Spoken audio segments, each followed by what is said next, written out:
episode of PepperSauce. Wow! We're talking about the hot topics out there. My name is Darian Theatrics Narayan, and of course, this series deals with pop culture, trending topics, culture, global phenomena, just things that catch my eye and my interest, and things that I enjoy as well and that I like to talk about. And today, we're going to be talking about Stranger Things.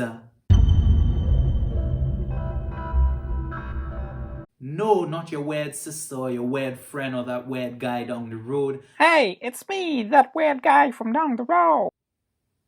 Nope, I'm talking about that Netflix series Stranger Things.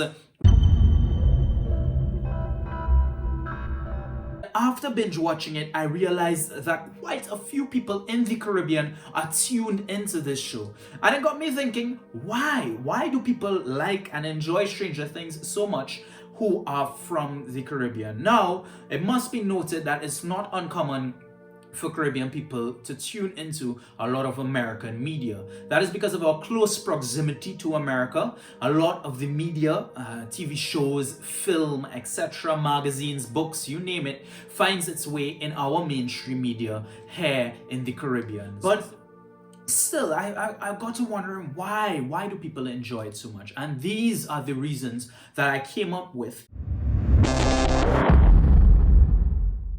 So number one, I think, and this is probably the biggest aspect within the show, there's a sense of nostalgia. So for older people within the Caribbean who might be tuned into the show, those 80s babies, for them, they connect with the styles within the show, the setting within the show, which reminds them of the 80s. And of course, a big part of that is the music. And we all know that Stranger Things plays music such as this.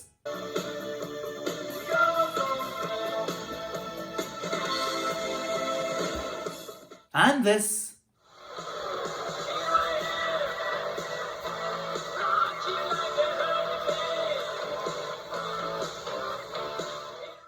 And even this.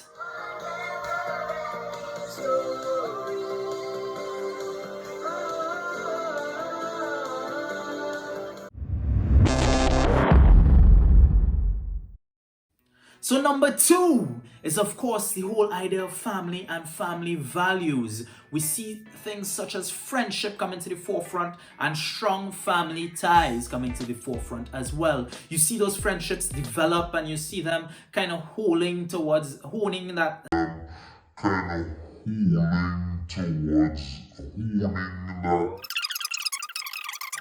that throughout the show as well. You see honesty coming up. You see them, especially when they say friends don't lie, that kind of thing. Principles and precepts for a strong friendship as well. You have like Hopper in the show, who a lot of people connect with, who probably you have a lot of father figures within the Caribbean who are very similar towards their daughter, don't know how to express emotion. We know that there are a lot of men within the Caribbean as well who don't know how to express their emotions properly. And even the idea of how we deal with loss.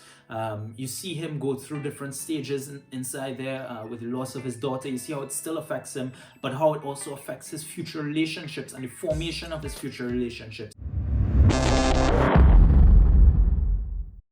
3 is spirituality. And I know this one might be a shocker for some of y'all, but why do I say spirituality? Because Caribbean spirituality is very dynamic as well. So you see the character 11, certain things that she does. For example, she has projections and out-of-body experiences. We know that for those of y'all who attend certain Caribbean religious events, I'm talking about different religions here across the board, you would see them having certain out-of-body experiences, manifestations, etc. So there's a linkage there as well that we see that kind of draws people in that spiritual aspect. And also there are comparisons that can be made to some traditional ideologies within religion as well. So for example, the upside down being a representation of hell. You have the idea of the shadow monster coming out, and of course that can be a representation of our temptations that we experience, and that can take over control of our body and of our movement and the way that we interact with the spaces that we exist within. Four. Now I know for me personally, this is a big reason why I watch this show because it's so similar to this, right? And I know probably a lot of other Caribbean people also watch this show because of this. But the similarity of the show to folklore culture within the Caribbean, and specifically here, I'm talking about Trinidad and Tobago's folklore culture. Now I know there are similarities between Trinidad and Tobago's folklore culture and the entire Caribbean. When they go through that forested area, tell me, I want you to tell me, I'm gonna break it down now. I want you to tell me that don't remind all you like a Papa Boa kind of flick, or like some Douens going to jump out the bush. Yeah, Papa Boa, Douens. I also feel as if the Demigorgon itself, Demigorgon, it looks like a cross between, or what I imagine, a cross between a buck and a lager who to be. I feel like it will form that Demigorgon kind of vibe. So that as well, you see the folklore aspect coming out, and we all know certain things, like your parents always tell you not to be out after dark in the Caribbean because a Duen will grab you and pull you into the bush. The sequoia, you could easily see a ball of fire just coming out there and entering into the forest, and like it end up being an old woman who, you know, suck your blood. At least within the forests, foresters. At least within the forests of Trinidad and Tobago, that is very plausible, right? So why don't you all tell me, also share with me some of the reasons why you all connect, why you all like these shows so much, why you all enjoy these shows so much, and leave some comments and some love, yeah? And let me know. Alright, this has been PepperSauce. I hope you all enjoy the content that I'm releasing. Yeah, there's going to be a lot more like it.